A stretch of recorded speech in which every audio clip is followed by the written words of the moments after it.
What I want to talk about today is something, can I be honest, I'm not very good at. You're thinking, well, that could be anything. There's so many things you are literally terrible at.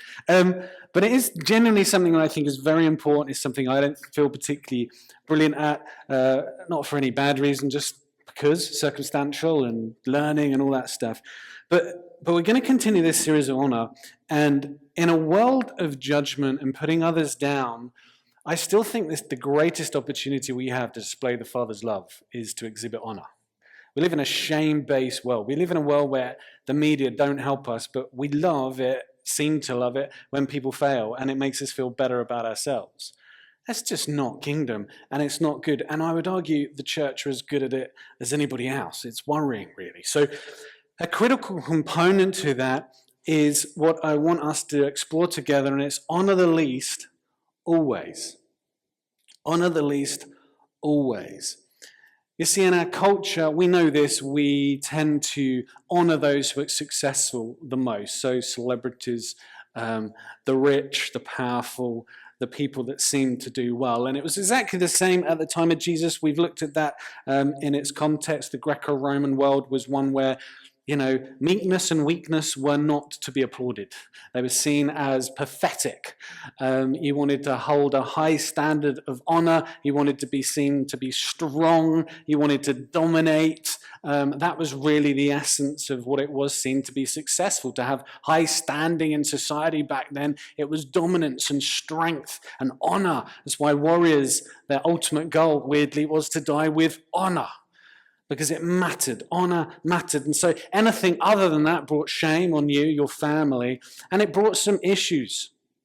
Because if we think about that, and I want you to align it with the world that we live in as well, there's a number of things here. So think about, you couldn't be poor.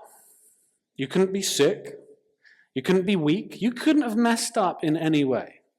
If you wanted honor, those things bring shame. Because if you were part of that set up, and that was your circumstances, you were seen as less. Not just with the Romans, but particularly in the religious world. So think about this. If your genetics let you down, if you made a mistake, if life took a turn for the worst, if you were a woman or a child, if you did someone a disservice or you were a slave, all that meant was you were inferior and less. Can we have the lights on so I can see people's faces, Dave? Is that okay? And then maybe these ones off. Thank you. Jesus does what he does best. In this world of faking it, in this world of discrimination, in this world of potluck, ultimately, of this world of one-upmanship, Jesus comes in and he introduces this radical reversal of society. And it's beautiful, and it's all about honor. And to get this and to help us, I want to look at one story. You'll be pleased it's just one story. And it's Luke 14. And it starts like this. It says, one Sabbath, when Jesus went to eat in the house of a prominent Pharisee. Now, this is what the Pharisees did. Okay, the Pharisees, they invited wealthy and influential people on the Sabbath to their homes. They wanted to raise their status. So they would invite people who were, shall we say, maybe on their same social footing, people that they saw above them, trying to gain influence. You didn't have anyone that you didn't want to impress there. So it was less about pleasing God, and it was more about raising your own status, if you like. And so to be invited, you had to be a relative, have higher social status, maybe similar status, or occasionally they would invite someone just to scrutinize them, kind of take the mick out of them, kind of humiliate them, kind of show them up. And so why is Jesus there?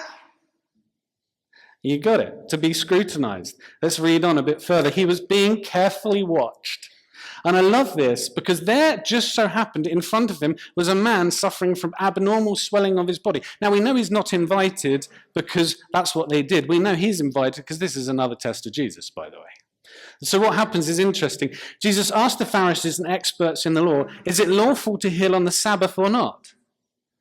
Cowards remained silent. So taking hold of the man, Jesus does what Jesus does. He healed him and sent him on his way. He sends him on his way because actually he's not going to be welcome in that place, even though he's been healed. That's important to note. Mad. Then Jesus said to his host, when you give a luncheon or dinner, do not invite your friends, your brothers or sisters, your relatives or rich neighbors. If you do, they might invite you back, and so you'll be repaid. But when you give a banquet, invite the poor, the crippled, the lame, the blind, and you will be blessed. Although they cannot repay you, you will be repaid at the resurrection of the righteous. Now, Jesus is making, as he does, one heck of a statement. Not only has he just completely infuriated their do not heal on the Sabbath mantra because it was about rules and not people, interesting. But now he's making a statement that literally destroys their entire social hierarchical structure. And it's brilliant. He's basically saying, stop inviting the bigwigs and invite those you deliberately exclude. The impure, the least, those you call cursed, those who aren't like you. I want to continue because this is, honestly, think of the context we've just set and what Jesus is saying, because Jesus was brave. See, when one of those at the table with him heard this, he said to Jesus, well, blessed is the one who will eat at the feast in the kingdom of God. He's being facetious. He's being deliberately antagonizing. Jesus replied, a certain man was preparing a great banquet, invited many guests. At the time of the banquet, he sent his servant to tell those who had been invited, come, for everything is now ready. But they all alike began to make excuses. The first said, I have just bought a field, I must go and see it. Please excuse me. It's funny, one of you used that excuse with me the other day. And another said, I've just bought 5 yoke oxen. This is weird. This has happened to me regularly. 5 yoke of oxen, and I'm on my way to try them out. Please excuse me. Still another said, I just got married, so I can't come. The servant came back and reported this to his master.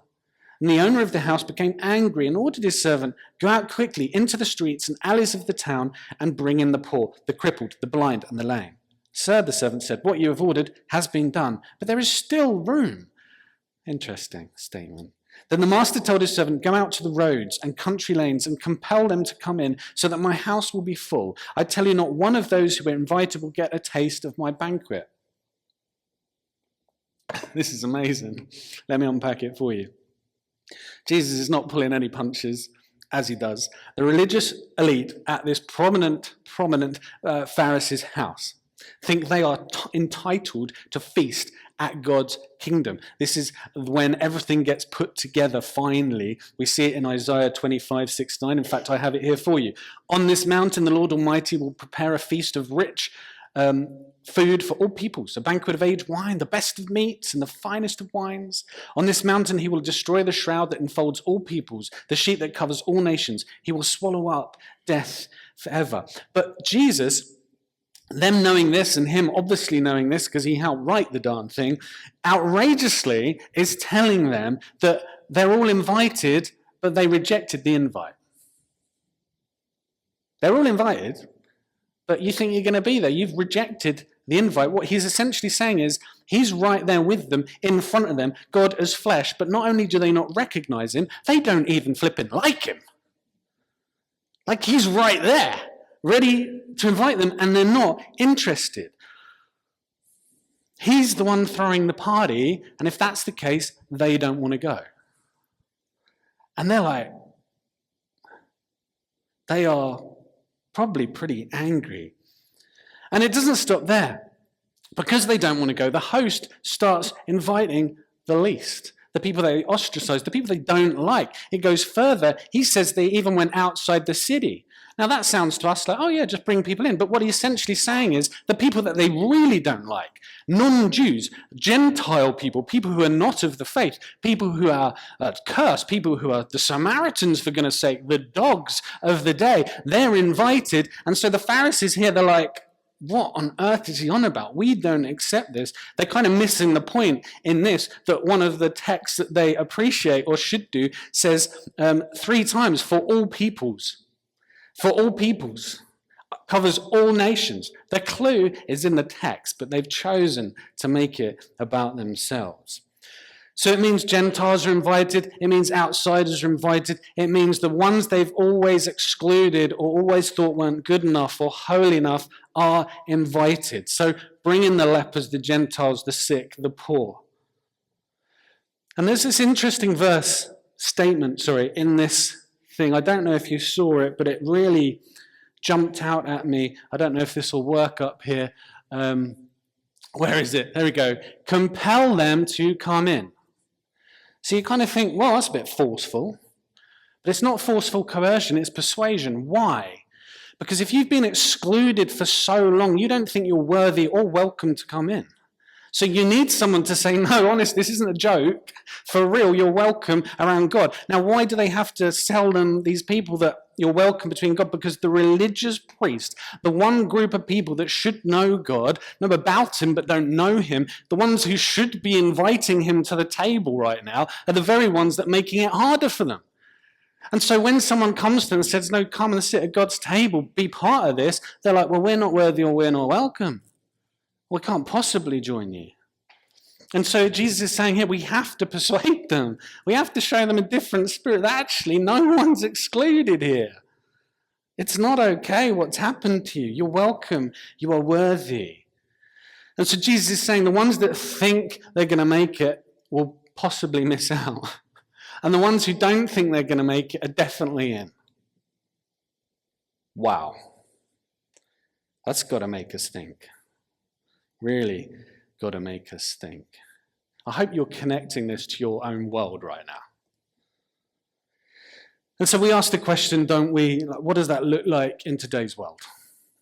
What is that ultimately about? And I started thinking about my own life, and I want to be honest really about that in a short while. But we go to maybe someone that epitomized this. I know there's some weird stuff out about her now, but maybe we go to Mother Teresa, right? The phenomenal work that was in Calcutta, if we move past the weirdness that's been uncovered around there. But I was thinking of something less. I'm like, I'm going to shock you now. I'm no Mother Teresa, right? That's not going to happen. That's just not on my radar, okay? I couldn't do that for a week, let alone give my heart. It's just, forgive me. I'm a terrible person. And so I'm thinking I need something, just something more tangible, practical, something I can kind of relate to. But I know that whatever this is going to challenge the heck out of me. And I came across this incredible story, which I didn't know, and I knew a bit about the guy, but not this. And so I want to bring you to an organization. I tried to get some images. It's not easy, but my French is awful. Bridget, how would you say, hang on, how would you say that? Large. Large. Thank you. See, I'm not afraid to ask an opinion from a French speaker. And so I'm looking at this, and this organization amazed me. It was founded by a Canadian philosopher, theologian. Don't know how many words you need after someone's name. Jean Vanier. I don't know if that's right either. But he founded a network of communities for people with disabilities and those that cared for them and helped them, and they lived together in one big community. And there's tons of these all around the world, I've since noticed, because Vanier saw the dignity and beauty in the people whom society often overlooked. And one guy that went there, a guy called Henry, I'll call him that at the moment, visited one of these campuses in Canada, and he never left. Stayed the rest of his life, which proved to be the next 10 years. He was only, I think, 55 when he turned up here. See, Henry met a man called Adam Arnett. There he is. Adam couldn't walk, couldn't talk, nor could he care for himself really in any way. He needed bathing, feeding, the whole works. And so Henry became his carer, so we would think. But that's not how Henry saw it. Henry had a very different perspective. In fact, he said these words, this is the words that he himself wrote about Adam, because he saw Adam as his teacher. Really interesting. He said, "It is I, not Adam, who gets the main benefit from our relationship. I, not Adam, am being healed. I, not Adam, am being guided. I, not Adam, am being made whole." Okay, wow. I discovered, he says, that Adam was fully capable of receiving and giving love in a way purer than I had ever experienced. He became my spiritual guide.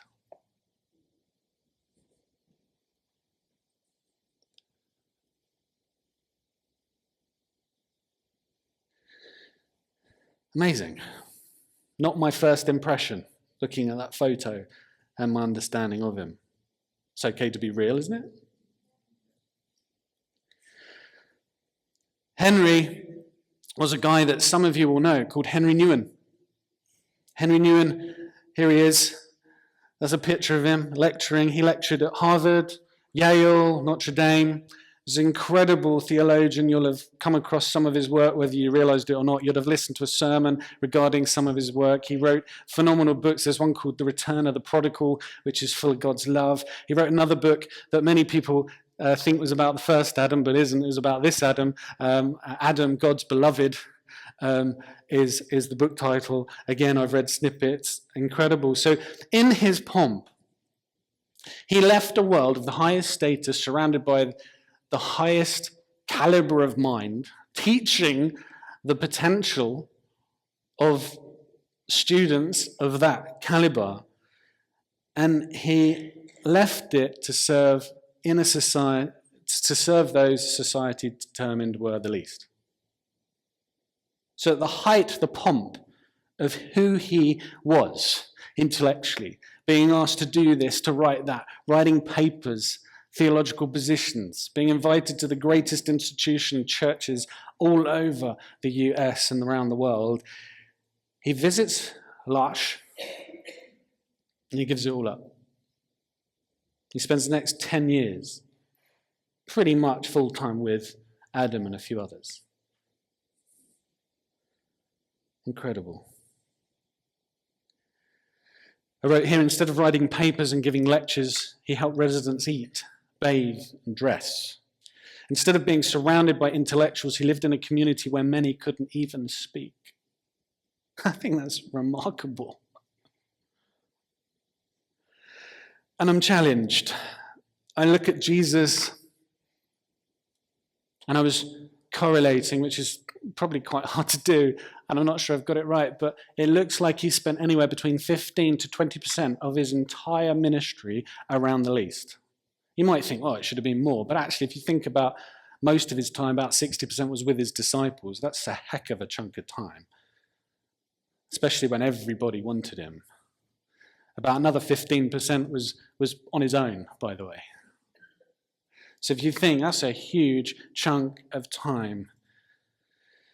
And so I'm challenged by this, and I think we need to be challenged what God's calling us to, and it's got to make us uncomfortable. I'm challenged that if I look at my world, and I know I'm surrounded by Christians most of the time, and I love you all.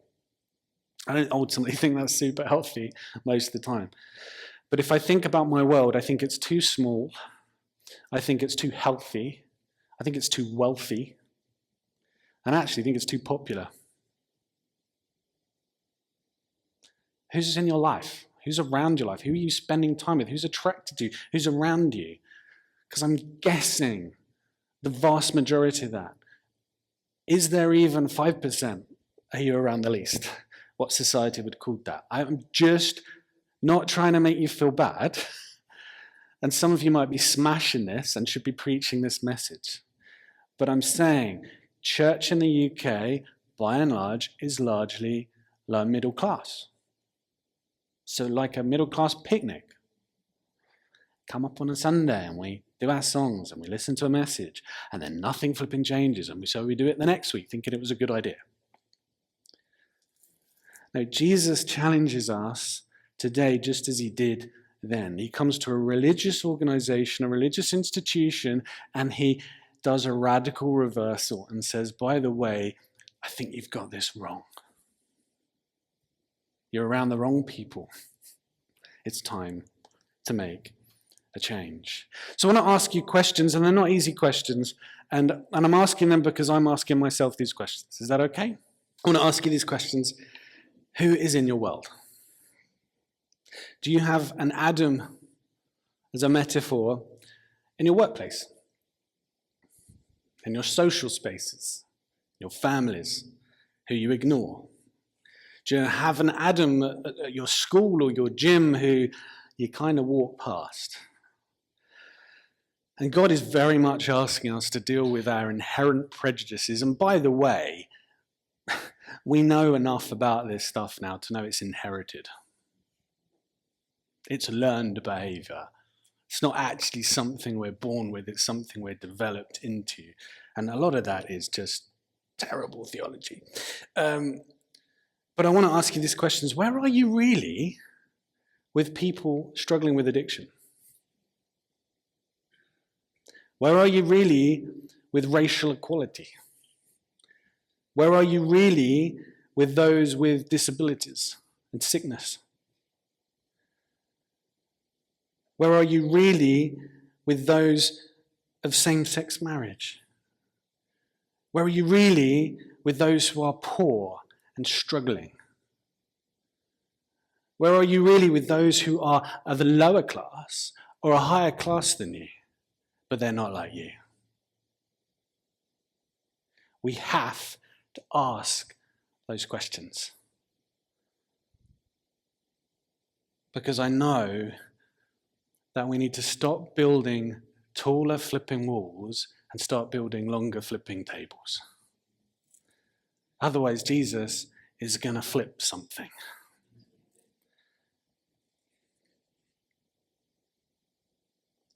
For me, they're uncomfortable questions. But I genuinely believe, looking at scriptures, they're questions that Jesus was asking them and he's asking us. And we have to wrestle with this stuff. Now, we can disagree as long as we don't disunite, but we've got to be mature enough to talk about it and discuss it. And it's got to internally shift something and change something and get us to think. And actually, you can see this in the scripture. I get away with this and being able to say stuff like this because it's my job to equip you and make you think. And then I can go home and not worry about it. No. It affects me. I've got to ask these questions. The Holy Spirit is moving. We've got to think. I'll close with this. Do we fit the ancient model of gaining and guarding our honor, or do we fit the model of Jesus? And I think the one thing that I'm totally in love with about Jesus, as much as anything else, and all he's done for me, is that he was perfectly and willingly willing, that's terrible language, to, I'll start again. He was perfectly willing to ruin his own reputation to restore theirs. He knew full well that being around the least would not make him look the most. But he did it because honoring the least always is always the right thing to do. So I ask, where are you? Where do you need to start loving the least today? And I'm not saying, please, don't hear what I'm not saying. Don't turn up tomorrow and say you've quit your job and you're going to serve the poor. Great. Stay in your job and find the Adam in your job. Someone needs to do that. Find the least where you are, and where you work, and where you play, and heck, maybe even right next to you and you didn't realize at the time.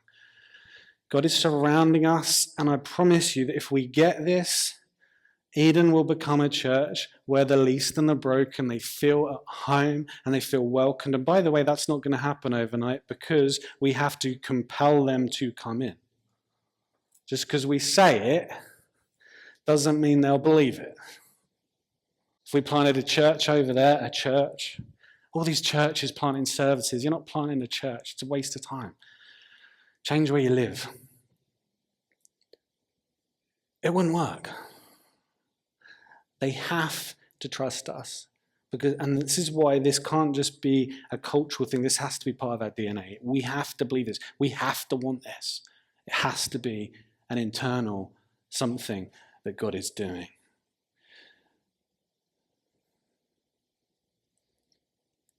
I'll close with this statement. It's time to become a people and a community of honor who fight for and love the least.